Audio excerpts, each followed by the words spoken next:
मांसपेशी जो मसल्स होती हैं उसमें इस तरह से टूट-फूट होना कि आपकी जो मांसपेशी हैं उसमें बिल्कुल भी ताकत आपको महसूस ना हो।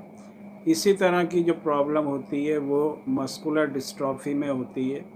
मस्कुलर डिस्ट्रॉफी कई तरह का होता है, जैसे डीएमडी, बीएमडी, एलजीएमडी या एसएमए या दूसरी तरह की बहुत सी मस्कुलर एट्रोफी, मायोपैथी, इस तरह की जो मसल से रिलेटेड प्रॉब्लम होती हैं, सभी में जो चीज़ होती है, जो इफ़ेक्ट होता है वो मसल्स के ऊपर ही होता है। मांसपेशी जो हैं बहुत ज़्यादा कमज़ोर हो जाती हैं और ये कमज़ोरी इस तरह से होता है कि ये प्रोग्रेसिव होता है, टाइम के साथ साथ बढ़ती है। जितने भी लोगों को मस्कुलर डिस्ट्रॉफी होगी वो टाइम के साथ साथ बढ़ेगी, चाहे किसी भी तरह की मस्कुलर डिस्ट्रॉफी हो, टाइम के साथ उसकी जो प्रॉब्लम होती है वो बढ़ती ही चली जाती है।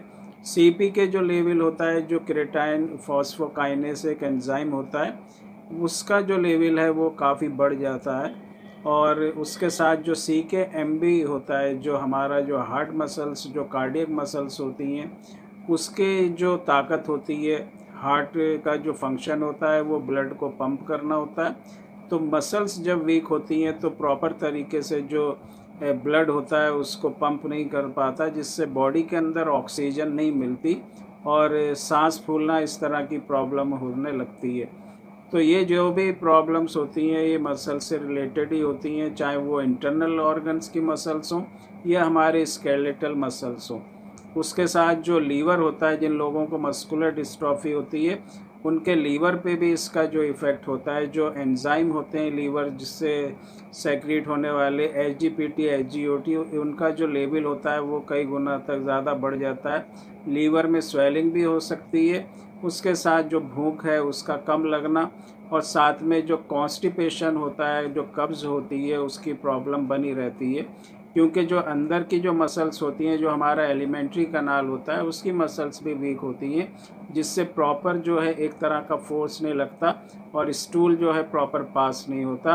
तो इस तरह की सभी प्रॉब्लम्स जो हैं मस्कुलर डिस्ट्रॉफी से रिलेटेड होती हैं। साथ साथ जो ब्रेन होता है वहाँ भी उसका भी इफ़ेक्ट पड़ता है। ब्रेन भी कमज़ोर होता है कुछ लोगों में, सब में ये नहीं होता, ब्रेन को अफेक्ट नहीं करती है मस्कुलर डिस्ट्रॉफी, लेकिन कुछ लोगों में जो है इसको अफेक्ट जो है ब्रेन भी होने लगता है, वो कमज़ोर होने लगता है, बॉडी का बैलेंस नहीं बनता और काफ़ी परेशानी जो है होती है।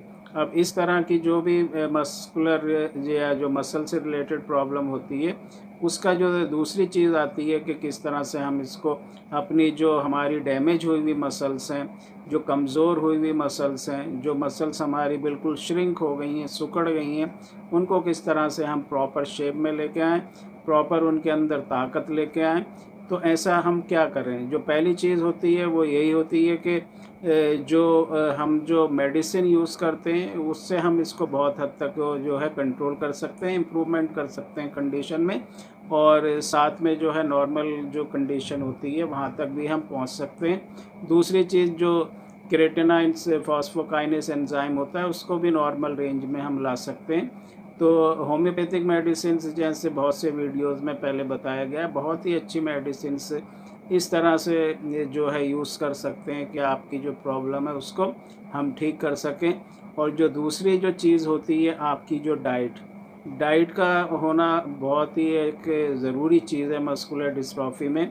बैलेंस डाइट को लेना है, दूसरी जो प्रोटीन रिच डाइट आपको लेना है, ऐसी चीज़ें खाने में यूज़ करना है जिसमें प्रोटीन हो, चाहे आप वेजिटेरियन हैं या नॉन वेजिटेरियन है, दोनों ही सोर्स से आपको प्रोटीन मिल सकता है। तो प्रोटीन रिच डाइट आप लें, थोड़ा आप एक्सरसाइज करें, इस तरह की जो भी आप इस सबको मिला के अगर इस तरह का एफर्ट रहेगा तो बहुत हद तक जो मस्कुलर डिस्ट्रॉफी है, मसल से रिलेटेड जो प्रॉब्लम है उसको हम ठीक कर सकते हैं, क्योर कर सकते हैं। लेकिन थोड़ा पेशेंस की ज़रूरत होती है मस्कुलर डिस्ट्रॉफी के पेशेंट्स के लिए, सब्र की ज़रूरत होती है। ये कोई एक दिन या 2 दिन में ठीक होने वाली चीज़ नहीं होती। आहिस्ता-आहिस्ता जैसे जैसे मेडिसिन्स आप यूज़ करते रहेंगे, इम्प्रूवमेंट होता चला जाएगा। 1 महीने लेके या 15 दिन या 2 महीने लेके अगर कोई ये सोचे कि उसकी मस्कुलर डिस्ट्रॉफी ठीक होगी, तो ऐसा नहीं होता है। इसमें टाइम लगता है और जैसे जैसे हर महीने आप देखेंगे कि 1 महीना, 2 महीना, 3 महीना आप मेडिसिन्स को यूज़ करेंगे, कंडीशन में इम्प्रूवमेंट होता चला जाएगा, आपकी मसल्स में ताकत आती चली जाएगी, आप बहुत हद तक अपने आप को एक बेहतर पोजीशन में जो है महसूस करेंगे और बहुत अच्छी तरह से रिकवरी होगी।